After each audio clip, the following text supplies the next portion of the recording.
Cordial saludo para todos. Dios sea bendiciéndoles siempre. Y en esta oportunidad vamos a ver la octava doctrina de 16, que básicamente nos habla del bautismo en el Espíritu Santo.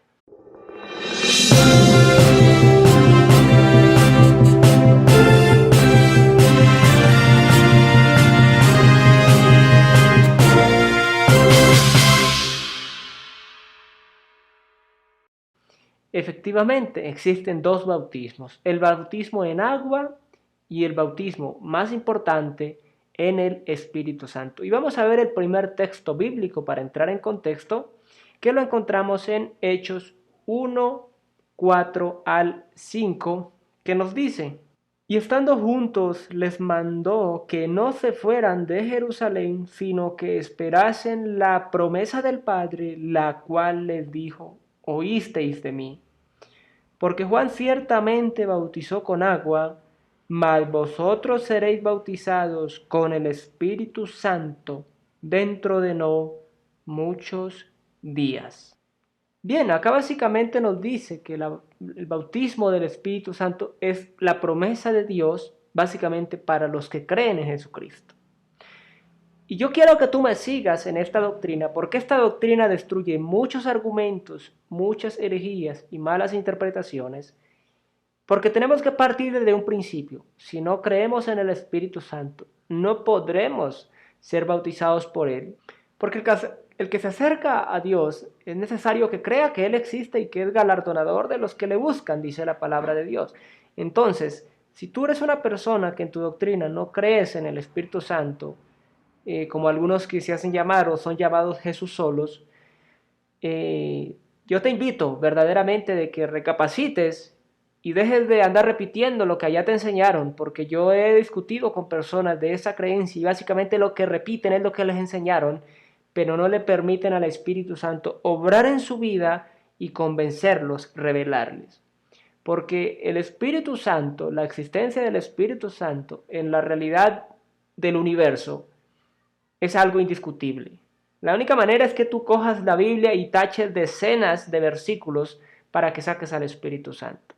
Lo vemos en el principio de la creación, allí en Génesis 1, donde nos dice: en el principio creó Dios los cielos y la tierra estaba desordenada, vacía, y el Espíritu de Dios se movía sobre la faz de las aguas. Ahí no requiere interpretación de ir al griego, de ir al egipcio, de ir al babilónico, a las runas de no sé dónde, a los jeroglíficos de no sé cuándo. No, la Biblia es muy clara. Sí, la Biblia es muy clara en hablarnos de la existencia del Espíritu Santo. Cuando nos habla a través de los jueces, a través de los profetas, a través en los salmos, cuando nos habla, toda la Biblia está inundada, permeada por el Espíritu Santo. Negarlo es simplemente ser un hereje, sinvergüenza, descarado absolutamente. Entonces partamos de ese punto y ahí pues continuemos con lo siguiente. Entonces, punto número 1, el Espíritu Santo, el bautismo en el Espíritu Santo es una promesa del Padre. ¿Pero para quién es esa promesa? Pues vamos a ver a la luz de la Biblia, allí en Efesios 1, 13, 14. Nos dice: en él también vosotros, habiendo oído la palabra de verdad, el evangelio de vuestra salvación, y habiendo creído en él, fuisteis sellados con el Espíritu Santo de la promesa, que es las arras de nuestra herencia, hasta la redención de la posesión adquirida para alabanza de su gloria. Entonces dice el Espíritu Santo de la promesa. Vuelve y nos recalca que es promesa del Padre. O sea, ya nos ha dicho en dos partes que es promesa del Padre. Para nosotros, los que creemos, habiendo oído la palabra de verdad, el Evangelio de nuestra salvación, y habiendo creído en él, considerarlo cierto, verdadero, justo y fiel. El mensaje del Evangelio, del arrepentimiento, de la gracia, de la salvación, fuimos sellados con el Espíritu Santo. O sea, el bautismo del Espíritu Santo es independiente del bautismo en agua. El bautismo en el Espíritu Santo es el sello que recibimos para salvación cuando creemos firme, plena y llanamente en la obra de Cristo en la obra completa de nuestro Señor Jesucristo. El bautismo en agua es simplemente una confirmación pública, un testimonio público de mi fe, que la comunidad entera da testimonio, mi iglesia da testimonio de que yo pertenezco al cuerpo de Cristo, ¿sí? Es mi confesión pública de mi fe en Él, ¿sí? Es básicamente mi manifestación pública de que yo puedo haber sido bautizado antes o ser bautizado después en el Espíritu Santo. Eso depende de mi corazón, de mi fe y de mi manera de entender o de creer o de razonar o de pensar incluso en la obra final de Cristo en la cruz. Porque yo puedo decir que yo creo, pero de labios para afuera, ¿sí? Pero en mi corazón no hay nada. Eso el hombre lo hace todo el tiempo. Decir una cosa y creer otra, decir una cosa y pensar otra. ¿Sí? Eso es importante tenerlo claro. Entonces es una promesa del Padre para los que creemos en la obra finalizada de Cristo en la cruz y como señal. Y vamos a ver la siguiente cita bíblica que la encontramos en 1 Corintios 12:13. Y nos dice, porque por un solo espíritu fuimos todos bautizados en un cuerpo, sean judíos o griegos, sean esclavos o libres, y a todos se nos dio a beber de un mismo espíritu. Entonces básicamente esa es básicamente nuestra señal, ¿sí? Es básicamente la señal que nos diferencia, ¿sí? Que nos hace parte del cuerpo de Cristo. Es la señal, ¿sí? En la antigüedad ustedes saben que se usaban banderas, que se usaban vestidos, que se usaban para determinar las culturas, los pueblos, las razas, etcétera, etcétera. Nosotros como cristianos debemos tener ese sello en nosotros que nos diferencia del mundo, que nos aparta del mundo, que nos santifica del mundo. Y cuando me refiero al mundo no me refiero al planeta Tierra, me refiero a la cultura de este siglo, al pecado, a la inmundicia de este mundo, de Satanás, de las tinieblas, ¿sí? A eso me refiero. Entonces tenemos esa diferencia, esa marca, ¿no? Es como que la gente nos ve y dice, tú no eres de nosotros. Y la iglesia dice, tú sí eres de nosotros, ¿sí? O este se parece a los que siguen el camino, ¿no? Este se parece a los seguidores de Cristo. O te preguntan, ¿tú eres cristiano? Porque veo que no haces lo que hacemos nosotros, que no participas en las cosas infructuosas que el mundo hace. Eso hace la diferencia y esa es la señal, básicamente. Y más que eso de nosotros mismos, más que de pronto el testimonio hacia el mundo, es nuestro testimonio. Porque hay gente que afuera se porta pulcramente, pero en su casa, en su lugar secreto, en su familia, es una verdadera vergüenza. Sí, no, tú tienes que ser una persona afuera y adentro, en tu familia, en tu casa, en tu habitación, en tu privacidad, aún mucho más de lo que hay afuera. ¿Sí? No como los fariseos que hacían afuera en el público obras para que los alabaran los hombres, pero en su privacidad practicaban inmundicias y blasfemias y pecados y de todo tipo de iniquidad y transgresión. No, tu vida privada y secreta debe ser aún mejor que tu vida pública. Eso es importante. ¿Sí? Entonces, ahí vamos a hablar de la evidencia. Ahora tú dices, bueno, ¿y cómo yo sé que tengo el Espíritu Santo en mí? ¿Sí? Entonces está la evidencia. Y eso lo vemos en Gálatas 5, 22 al 23. Que nos dice, mas el fruto del Espíritu es, y Espíritu está en mayúscula, no se refiere al Espíritu del hombre, sino al Espíritu de Dios. Es amor, gozo, paciencia, benignidad, bondad, fe, mansedumbre, templanza. Contra tales cosas no hay ley, sino que están por encima de la ley. ¿Sí? No vamos a explicar como siempre, versículo por versículo, palabra por palabra, porque terminaríamos acá haciendo una convención y no es el caso, no es el momento. Pero mira, yo solo quiero que tú puedas ir a tu Biblia y estudiar estas palabras. Bueno, ¿qué es el amor? Entonces vas en la Biblia, ¿qué es el amor? No otros libros, otros textos, sino en la misma Biblia, porque la misma Biblia es su mismo intérprete, ¿sí? ¿Qué es la paz? ¿Qué la paciencia? ¿Qué la benignidad? ¿Qué la bondad? La fe, la mansedumbre, la templanza. Si en ti hay eso, y antes no lo había, sino que desde que creíste en la obra final de Cristo empezaste a cambiar. Puede ser cambios a veces bruscos y radicales, absolutos, o paso a paso tú empiezas a odiar, a aborrecer lo que antes te deleitabas, ¿sí? La bebida, el alcoholismo, las drogas, los vicios, la maledicencia, ir a ciertos lugares, estar con X gente.